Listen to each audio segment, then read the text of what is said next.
Inshallah be silame o fo la ila e ala o ya rabbi sete jonge ni ala te Inshallah be silame o fo la ila ko ila la Allahumma ya rabbi sete jonge ni ala te ko inshallah be silame o fo أعوذ بالله من الشيطان الرجيم بسم الله الرحمن الرحيم. Chers téléspectateurs de la MTA, Assalamu alaikum wa rahmatullahi wa barakatuh. Bienvenue dans notre émission Islam, un message universel. Dans cette émission, nous allons parler de l'universalité du message de l'islam. Pour ce faire, nous avons fait inviter deux de nos missionnaires qui vont nous parler aujourd'hui dans cet épisode l'universalité de la vérité en islam. Notre premier invité est Hussein Souré, missionnaire de Kuchala, et Oustaz Abdul Qadir Karakon, missionnaire de Kulikoro. Missionnaire Souré, assalamu alaikum wa rahmatullahi wa barakatuh. Missionnaire Karakon, assalamu alaikum wa rahmatullahi wa barakatuh. Bienvenue dans notre émission et merci d'avoir accepté notre invitation. Pour ne pas tarder, nous allons poser notre toute première question à notre premier invité, Oustaz Hussein. Oustaz Souré, l'islam revendique-t-il le monopole de la vérité? أشهد أن لا إله إلا الله وحده لا شريك له ونشهد أن محمدا عبده ورسوله أما بعد فأعوذ بالله من الشيطان الرجيم بسم الله الرحمن الرحيم. Merci beaucoup pour cette très belle question. Vous savez, parmi les religions du monde, l'islam est la seule religion qui rejette entièrement la notion de la vérité et l'apanage d'une religion ou d'une race ou d'un peuple quiconque. Vous savez, l'islam déclare clairement que la direction divine est un don. Donc, selon l'islam, la direction divine est un don. Raison pour laquelle dans le Saint-Coran fait mention de cela dans plusieurs endroits. L'une des déclarations du Saint-Coran, la sourate An-Nahl, le verset 37, Dieu nous dit « Walakad sûrement, ba'asna fi kulli ummatin rasulan » J'ai envoyé à chaque peuple des messagers. Or, chaque peuple a reçu des messagers.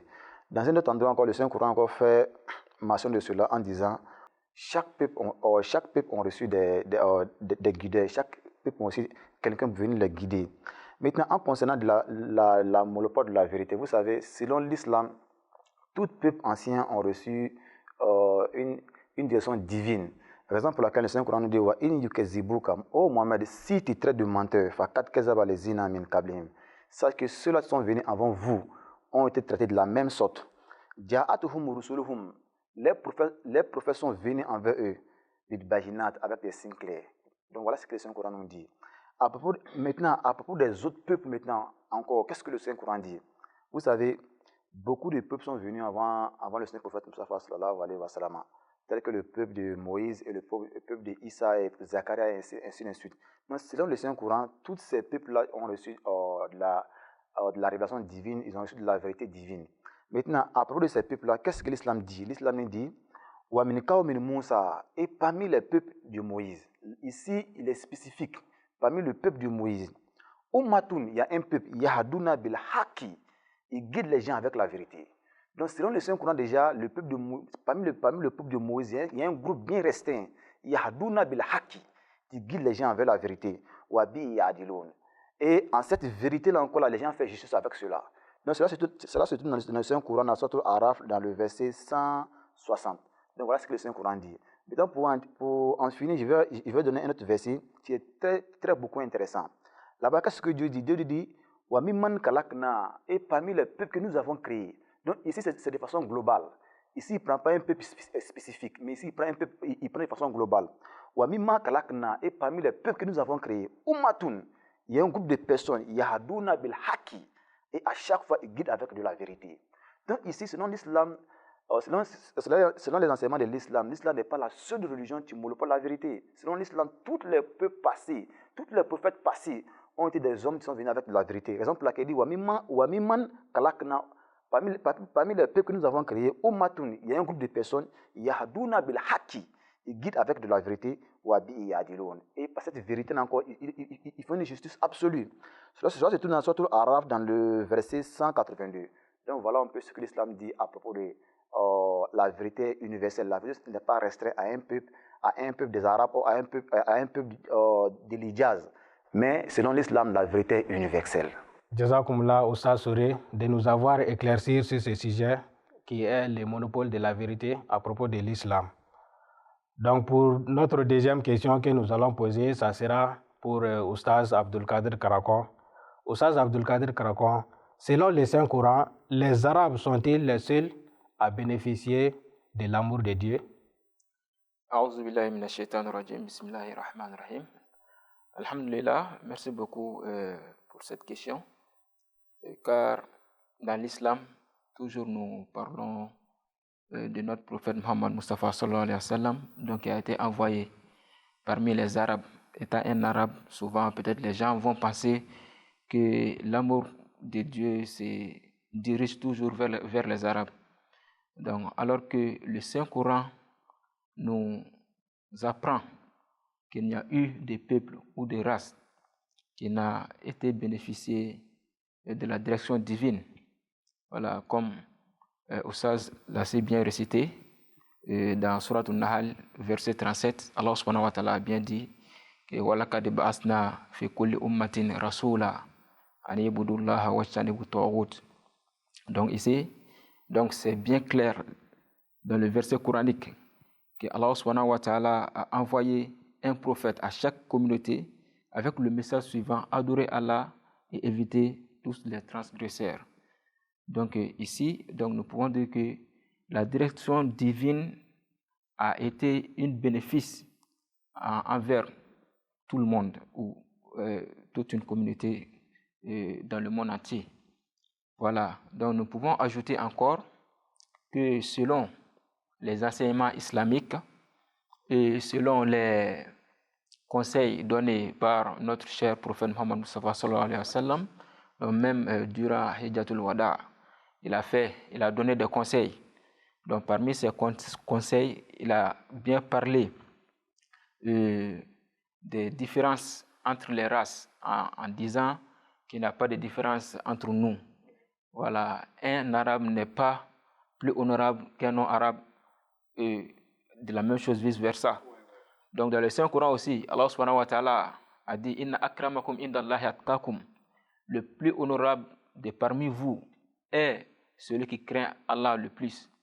Donc ici, l'amour d'Allah ne peut pas être limité à une race selon les enseignements islamiques. Donc, et puis le Saint-Coran aussi nous dit que dans ce monde, tous les peuples et toutes les races ont bénéficié donc de la direction divine qui est un signe probable de l'amour de Dieu. Jazakumullah Oustaz Karakon de nous avoir éclairci sur cette question. Et à travers votre développement, on a bien compris que l'amour de Dieu n'est pas seulement pour les Arabes, mais pour toute l'humanité entière. Maintenant, pour notre troisième question, nous allons le poser à Oustaz Hussein. Oustaz Hussein, les autres saintes écritures mentionnent-elles d'autres peuples ou nations ayant reçu la direction divine en plus de leur propre peuple? Alhamdulillah, je vous remercie encore pour cette très belle question. Cette question est très intéressante. Vous savez, les écritures saintes de diverses religions ne reconnaissent pas la vérité, la vérité des religions d'autres peuples ou des nations. Donc selon eux, déjà, le soleil de la vérité s'est levé dans une horizon bien restreinte et exclut les autres endroits ou les autres pays ou les autres races. Donc maintenant, venons un peu étudier un peu les livres saints, tels que la Bible, les Védas, les 5 Védas et l'Ancien Testament comme le Nouveau Testament. Qu'est-ce qu'ils ont dit et qu'est-ce que l'islam aussi dit? Vous savez, quand vous lisez la Bible avec attention, Sayyidina Isa alayhi salam a beaucoup parlé des paraboles. Et parmi les paraboles de Sayyidina Isa alayhi salam, déjà là, vous constatez que non, la religion déjà était est un monopole d'un peuple restreint. Il parle comme la religion est un monopole d'un peuple restreint, pas universel.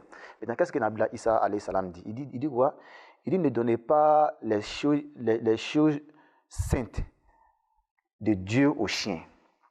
Maintenant, ici, qu'est-ce que les choses saintes? Les choses saintes, c'est les enseignements que Nabi Isa alayhi salam a envoyés. Donc ici, c'est référé comme les choses saintes de Dieu. Donc, les donner aux enfants d'Israël.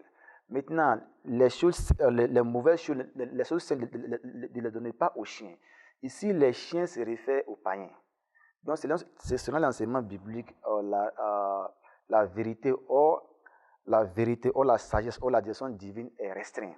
Raison pour laquelle, dans un autre endroit, Nabi Isa alayhi salam, il dit encore, il dit quoi? Il dit, béni soit le Seigneur, le Dieu d'Israël. Donc ici, Sayyidina Isa alayhi salam ne parle pas d'un Dieu universel, mais il parle du Dieu d'Israël. Donc vous voyez, raison pour laquelle Nabi Isa, dans un autre endroit, il dit, oh les Juifs, sachez que j'ai été envoyé uniquement aux brebis perdues de la maison d'Israël. Mais quand nous lisons le Saint-Coran, nous voyons que c'est entièrement contraire. Parce que selon le Saint-Coran nous dit et chaque peuple a reçu quelqu'un pour venir les guider. Le Saint-Coran dit il n'y a pas une ummat, il n'y a pas une nation. Ils n'ont pas reçu la vérité divine. Donc maintenant, allons-y lire un peu les enseignements des peuples anciens, tels que la Veda et les autres. Qu'est-ce que la Veda nous dit?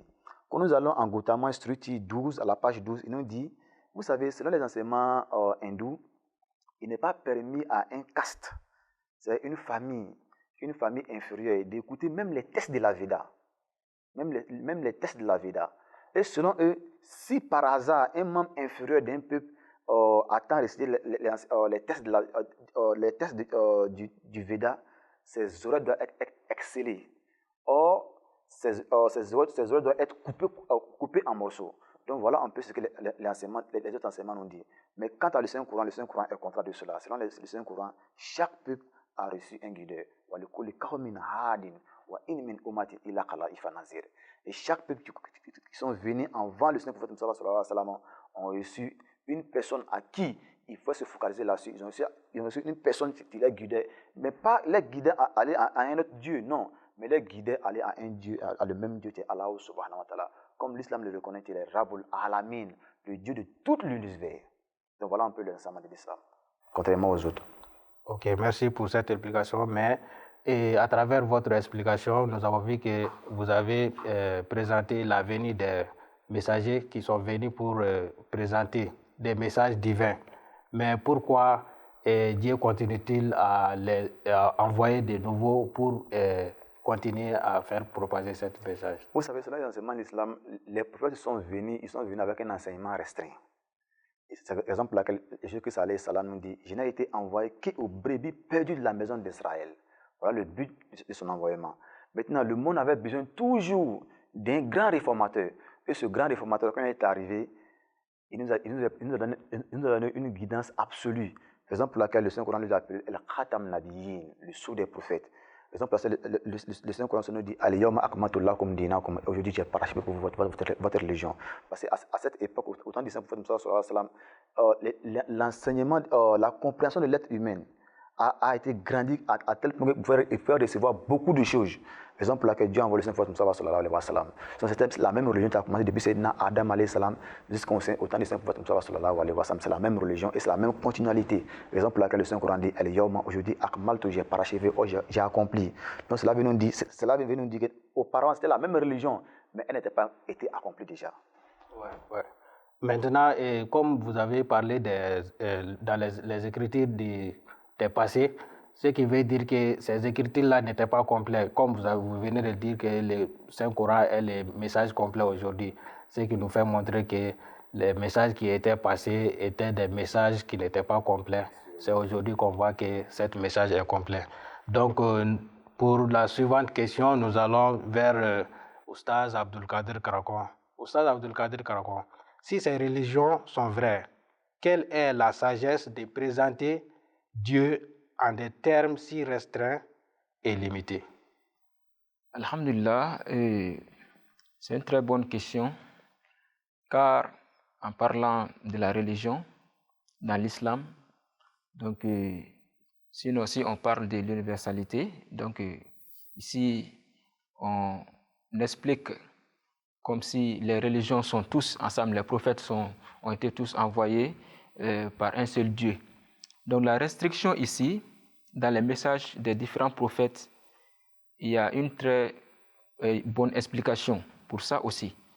Car durant l'avènement de ces prophètes-là, bien avant l'avènement du saint prophète Mohammed sallallahu alayhi wa sallam, donc le peuple était dans des conditions différentes.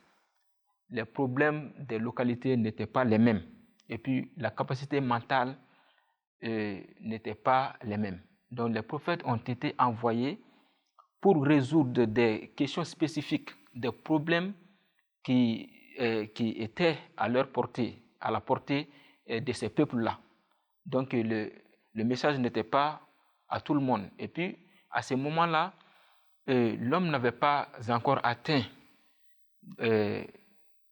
la capacité de pouvoir comprendre tous les problèmes ou de pouvoir avoir un messager qui vienne expliquer à propos de toutes choses. Donc les messagers ont été envoyés spécifiquement pour certains problèmes donc, qui survenaient dans les localités où ils ont été envoyés. Donc avant l'avènement d'un messager, au bon moment où la capacité mentale de l'homme et la civilisation a atteint le moment où un prophète universel pouvait être envoyé à tout le monde pour que les enseignements puissent être globalisés et être universalisés à tout le monde. Donc, selon les capacités de la mentalité des gens, Dieu a envoyé des messagers pour leur faire comprendre comment peut-on voir ou comprendre Dieu à travers ces messages-là. Bien sûr, par exemple aussi, nous prenons exemple sur le prophète Adam, alayhi salam. Il a été envoyé avec des messages très comment dire, simples, comme s'habiller, rester dans la maison. Voilà, donc il est venu nous apprendre comment vivre, comment être un homme civilisé. Donc aujourd'hui, pour nous, beaucoup d'entre nous pensent aujourd'hui que ce n'était pas nécessaire d'envoyer un messager pour ça. Alors qu'à cette époque-là, c'était nécessaire parce que les hommes de cette époque n'avaient pas compris ces choses-là. Voilà. Là pour votre explication. Oussa Souré, nous avons une autre question pour vous. C'est qu'il y a les gens qui se disent les préférés de Dieu, qu'ils sont les aimés de Dieu, leur religion est la vérité, et que si quelqu'un n'adhère pas à leur religion, ces gens-là ne sont pas acceptés par Dieu. Qu'est-ce que le Coran dit à propos de cela? Vous savez, l'enseignement du Coran est très intéressant et très simple. Selon le Saint-Coran, la vérité n'est le monopole d'aucune religion. Raison pour laquelle le premier verset du Saint-Coran nous parle déjà d'un Rabbul Alamina, le Seigneur de tout l'univers. Pas le Seigneur, quand le missionnaire l'a su bien dit, pas le Seigneur des Arabes, mais plutôt le Seigneur de tout l'univers entier. Maintenant, c'est vrai, vous savez, tellement la direction, les faveurs divines est intéressante, quand chaque peuple reçoit cette faveur divine, selon eux, ils sont les meilleurs, et les autres ne sont pas meilleurs. Dès lors des temps, jusqu'à notre temps, c'est la même chose, il ne fait que répéter. Je vais vous donner quelques exemples. Si vous lisez un peu les enseignements hindous de la Veda parle d'un caste. Et ces castes-là, selon eux, ils sont les seuls à avoir, ils sont les meilleurs déjà, et ils sont les seuls aussi à rester les textes des Vedas, et les autres sont exclus à cela. Donc ces mêmes choses aussi sont venus aussi aux Juifs. Selon les Juifs, ils sont les élus de Dieu. Nanu abna ilah wa ahibahum. Ils sont les élus de Dieu. Et les autres sont exclus de cette détection divine. Maintenant, revenons un peu aussi aux Arabes.